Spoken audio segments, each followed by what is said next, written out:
Hi welcome back to Bhavana Gowda YouTube channel. ತುಂಬ ದಿನದಿಂದ sweet ತಿನ್ನಬೇಕು ಅನ್ನಿಸ್ತಾಯಿತ್ತು. ಅದಕ್ಕೆ ಹೇಗಿದ್ರೂ ಮಿಲ್ಕ್ ಪೌಡರ್ ಇದೆಯಲ್ಲ, ಯಾವುದಾದ್ರೂ ಮಿಲ್ಕ್ ಪೌಡರಿಂದ ಬರ್ಫಿ ಮಾಡೋಣ ಅಂತ ಅಂದ್ಕೊಂಡ್ವಿ. ನಾನು ಮತ್ತು ನಮ್ಮ ಅಕ್ಕ ಸೇರ್ಕೊಂಡು ಮಾಡ್ತಾಯಿದ್ವಿ. ನಿಜ ಹೇಳಬೇಕು ಅಂದರೆ ಫಸ್ಟ್ ಟೈಮ್ ಮಾಡ್ತಾ ಇರೋದು. ಇಂಗ್ರೀಡಿಯೆಂಟ್ಸ್ ಏನೇನು ಬೇಕು ಅಂತ ಅಲ್ಲೇ ಹಾಕಿದ್ದೀನಿ. ಫಸ್ಟ್ ಪ್ಯಾನ್ಗೆ ಸ್ವಲ್ಪ ಆಯಿಲು ಗೀ ಹಾಕಿ ಅದು ಸ್ವಲ್ಪ ಕಾದ್ಮೇಲೆ ಅದಕ್ಕೆ ಮಿಲ್ಕ್ ಪೌಡರ್ ಹಾಕ್ಕೊಂಡ್ವಿ.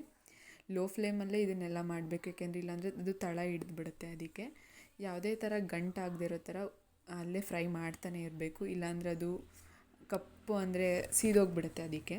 ಅದೆಲ್ಲ ಫ್ರೈ ಆದಮೇಲೆ ಸ್ವಲ್ಪ ಮಿಲ್ಕ್ ಹಾಕಿ ಗಂಟು ಬರದೇ ಇರೋ ಥರ ಅದನ್ನು ತಿರುಗ್ತಾನೆ ಇರಬೇಕು. ಇದೆಲ್ಲ ನಮ್ಮ ಅಕ್ಕನೇ ಮಾಡಿರೋದು. ನಮ್ಮ ಅಕ್ಕ ಮಾಡ್ತಿದ್ಲು, ನಾನು ವೀಡಿಯೋ ಮಾಡ್ಕೋತಿದ್ದೆ. ಅದೆಲ್ಲ ತಿರುಗಾದ್ಮೇಲೆ ಸ್ವಲ್ಪ ಅದಕ್ಕೆ ನಮಗೆ ಎಷ್ಟು ರುಚಿ ಅಂದರೆ ಸ್ವೀಟ್ ಬೇಕು ಅಂತ ಗೊತ್ತಿರುತ್ತಲ್ಲ ಅಷ್ಟು ಶುಗರ್ ಆ್ಯಡ್ ಮಾಡಿ ಅಂದರೆ ಫ್ರೈ ಮಾಡ್ಕೋಬೇಕು.